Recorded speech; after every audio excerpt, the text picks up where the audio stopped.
como foi o meu início na psicologia clínica e quais foram os principais medos que apareceram para mim e como eu consegui superá-los. Fica comigo nos próximos minutos desse vídeo, que eu vou compartilhar um pouquinho a minha história do começo de clínica e vou compartilhar esses medos principais que apareceram e como eu consegui superar os medos. Meu nome é Otton Júnior, sou psicólogo clínico e ajudo outros psicólogos a viverem de psicologia clínica, a terem um modelo de negócio sustentável. Eu comecei na psicologia clínica em 2017. Eu comecei em função de uma circunstância especial, vamos dizer assim. E qual era a circunstância especial? Eu estava desempregado. Então, talvez seja a tua circunstância, né? Mas além de estar desempregado, foi me dada uma oportunidade. Que foi uma outra profissional, tinha um consultório e ela queria dividir os gastos, os custos desse consultório. Lembra que eu estou falando de 2017, quando eu comecei na psicologia clínica. E lá em 2017, quando a gente pensava em psicologia clínica, majoritariamente os atendimentos eram via presencial. Já existiam atendimentos online e o interessante é que tinha um modelo de atendimento online que era via e-mail, né? Então, existiam alguns psicólogos, daqui a um contexto histórico que não sei se você sabe, né? Mas alguns psicólogos fechavam uma sessão e a sessão era feita via e-mails, né? Então, atende online? Atendo. Você escreve aí, digita, faz o e-mail, eu respondo o e-mail e assim a gente fica trocando mensagens, trocando e-mails, a gente vai fazendo o atendimento dessa forma. Então isso daqui era comum, por incrível que pareça. Pode pesquisar aí. Até lembrei disso agora. Mas enfim, então era majoritariamente atendimento presencial. Então quando se pensava em psicologia clínica, majoritariamente era psicologia presencial. Hoje quando se pensa em psicologia clínica, majoritariamente se pensa em atendimento online, porque a barreira a ser quebrada para entrar no mercado de trabalho é muito menor. Então é mais fácil entrar via online do que via presencial, por conta dos custos de toda uma estrutura. Então lá em 2017 beleza, cara, eu não tenho trabalho, eu tenho R$300 aqui na minha conta, de uns bicos que eu fazia com marketing digital. E a pessoa falou assim, Otton, tá aqui, né? Vamos lá, tu topa, eu te dou 40 dias para você me ajudar. Então tu tem o primeiro mês e mais 10 dias para poder você desenrolar aí, fechar a sessão e tal, começar a rodar o teu negócio. Eu ok, né? E eu falei, bom, eu tenho esses R$300 que dá mais ou menos ali o custo, eu precisaria complementar a época com mais uns R$70. Então o custo que eu tinha em 2017 para manter o consultório, o custo que eu tinha lá atrás era de R$370 mês. Cara, esse é o sonho. 370 hoje é só a minha energia, tá bom? Que ainda acho até barato, mas é só a minha energia. Então olha só, tô viajando muito aqui, tô perdendo o raciocínio. Mas beleza, então tinha isso. E aí apareceram os medos, né, que é o título desse vídeo. Então apareceram os medos. Então o primeiro medo foi: será se eu vou conseguir aplicar a minha abordagem, que à época era logoterapia, eu usava majoritariamente a logoterapia e análise existencial. Será se eu vou conseguir aplicar a minha abordagem nas sessões? Então tinha, primeiro ponto, um medo por conta de uma insegurança técnica. Teórica, técnica. Será se eu tenho teoria? Será se eu tenho técnica suficiente para ser um psicólogo clínico? Para ajudar cara a cara, face to face, uma pessoa que chega com os seus sofrimentos? Batia um medinho, né? Tanto que a minha primeira sessão foi pânico para mim, né? Foi extremamente desafiador. Eu posso até fazer um vídeo. Na verdade, eu vou fazer um vídeo sobre isso.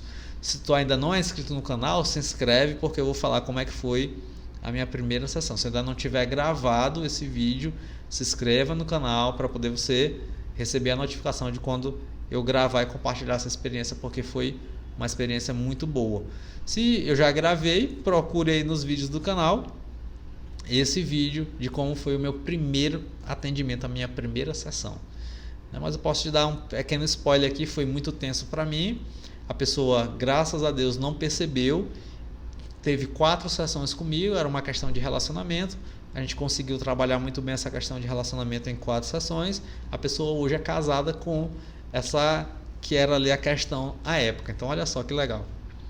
Então eu tinha um medo, me lancei, consegui ajudar a primeira pessoa e olha só o fruto. A pessoa casou e tal. Tá aí, maravilha. Então tinha esse medo de não dar conta por conta de uma insegurança técnica, teórico-técnica. Aqui eu abro um parênteses importante, que é: se você tem uma crença de incapacidade, eu vou utilizar a linguagem da TCC, se você tem uma crença de incapacidade muito forte, faça terapia para trabalhar essa crença nuclear de incapacidade. Porque aí o medo, de repente, de não dar conta, se ele for impulsionado por uma crença nuclear, então você vai ter uma série de problemas diante de qualquer atuação que você escolher fazer, que você escolher ter. Fecha parênteses. Então eu tinha essa insegurança, será que eu vou conseguir aplicar a teoria e tal? A resposta para isso foi estudar mais, buscar recursos e tudo mais, né, teóricos, de abordagens, de intervenções, de técnicas para poder eu conseguir implementar ali durante os meus atendimentos. Tanto que esse foi o percurso, e em cima desse percurso eu até transicionei, eu não vou dizer que eu transicionei de abordagem, tá bom? Mas hoje eu tenho domínio de outras abordagens. Então eu saí do domínio específico da logoterapia na análise existencial. Para lidar com demandas de ansiedade, eu fui buscar na psicologia existencial do Rollo May. Ele tem uma perspectiva interessantíssima de ansiedade, acerca de ansiedade. E, né, fui também para a TCC, né, que efetivamente, atualmente, majoritariamente, meus atendimentos são em torno da TCC, mas eu tenho um domínio dessas outras 2 abordagens.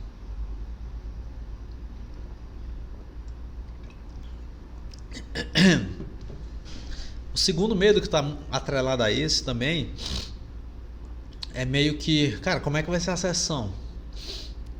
Então, será se eu tenho que falar muito? Será se eu tenho que falar pouco? Será se eu tenho que perguntar? Será se eu não tenho que perguntar? E como é que eu lidei com isso? Via 2 coisas: experiência, cultivando paciência e buscando instrumentos para me dar um suporte. Então nós temos um instrumento muito comum de psicologia, que é uma entrevista estruturada. Então você pode estruturar a tua sessão. Então como é que eu devo conduzir? Se você tiver uma estrutura para a tua sessão, você conduz a partir da estrutura. O que eu indico é fazer uma entrevista semi-aberta, tá bom? Não se fecha, né, ali numa estrutura rígida, porque isso efetivamente prejudica o tratamento, né? Então a experiência profissional nesse sentido ajuda muito. Profissionais inexperientes vão tender a serem mais engessados. Então eu tenho que fazer as perguntinhas aqui.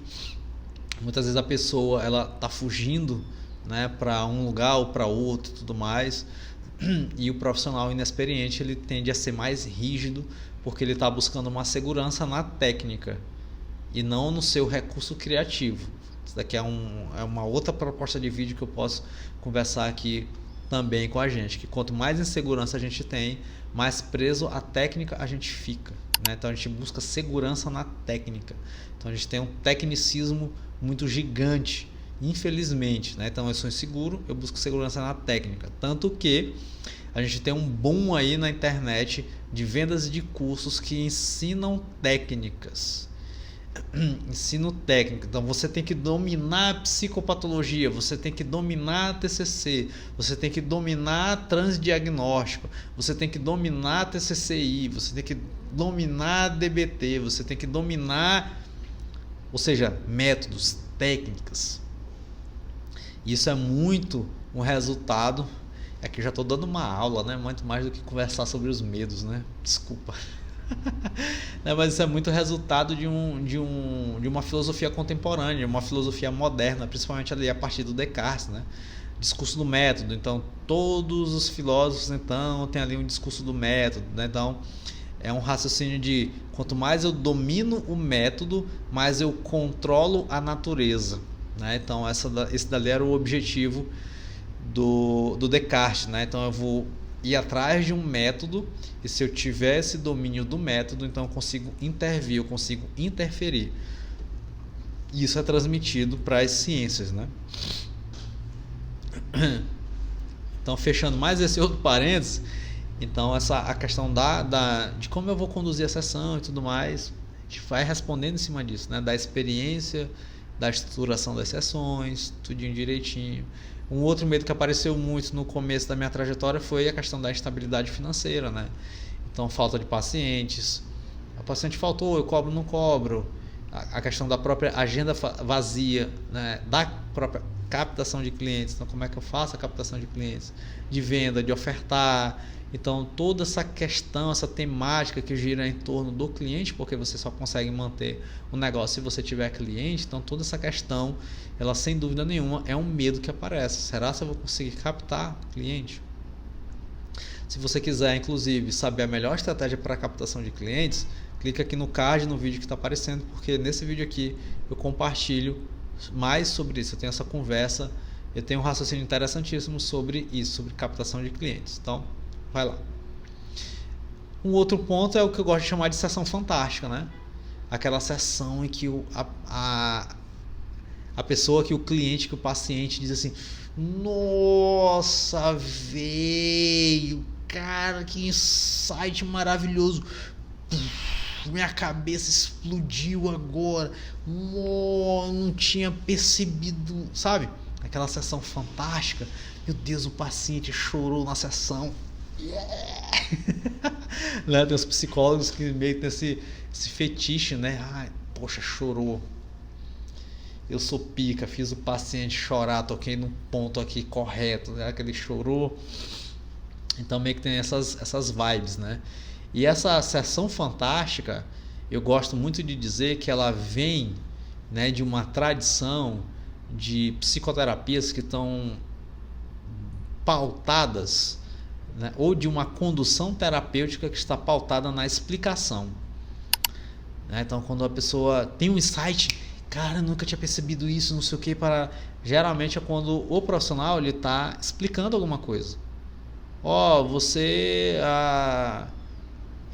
sente isso porque o teu pai te abandonou, né? Você age dessa maneira porque você foi abusado, né? Você sente dessa forma porque você sofreu determinado trauma. Então a pessoa, eita, ela está fazendo o que? Ela está explicando. E explicação por explicação é bosta por merda, né?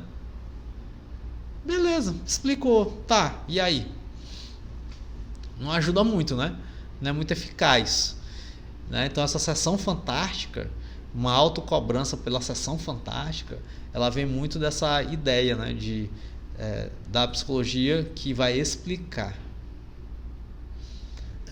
Então o profissional muitas vezes ele tem esse tipo de cobrança, essa cobrança apareceu para mim, né? E eu ficava feliz quando a pessoa chorava e poxa, peguei, tô sendo útil, tô sendo eficiente aqui. E não é, né, cara? E não é. Então esses foram os medos ali mais comuns que apareceram, que eu lembro aqui na minha trajetória, e que de repente pode ser um medo que surge também com você, né? Surge aí em você. Então, se você tem esses medos, eu indico fortemente que você seja acompanhado por outro profissional, porque isso é muito importante. Então, se você quiser um acompanhamento para ter um modelo de negócio consolidado, para você enfrentar os teus medos, manda uma mensagem aqui clicando no link da bio, porque eu tenho um programa de acompanhamento. Algumas pessoas podem chamar isso de mentoria. Não é uma consultoria, porque eu vou estar acompanhando você. A gente vai fazer esse mapeamento, entender as dificuldades, tanto na parte empreendedora como na parte emocional, né, que pode atrapalhar aí o teu modelo de negócio. Então, desde estratégias comerciais, de marketing, né, de posicionamento de mercado, tudo isso, essa parte marqueteira, né? Assim como também a parte emocional, comportamental, né? A parte pessoal, né? De comportamento emocional, de lida de sessões, de intervenção, de ferramentas. Então, tudo isso está englobado no meu no meu programa de acompanhamento. Então, se você tiver interesse, manda mensagem aqui clicando no link que está aqui embaixo. E se você tem algum outro medo, né, se você já passou por alguma experiência assim, se você está iniciando e tem algum outro medo que eu não comentei aqui, você pode comentar aqui embaixo também. É importante a gente trocar esse tipo de experiência, né, compartilhar, verificar os medos que você de repente tem aí ou esteja passando, e quem sabe eu possa ajudar também com um outro vídeo em cima de um medo que você possa comentar aqui embaixo. E se você quiser uma estratégia eficiente para lotar a tua agenda, então assiste esse vídeo que está aparecendo bem aqui. Beijinhos e até o nosso próximo vídeo. Tchau, tchau.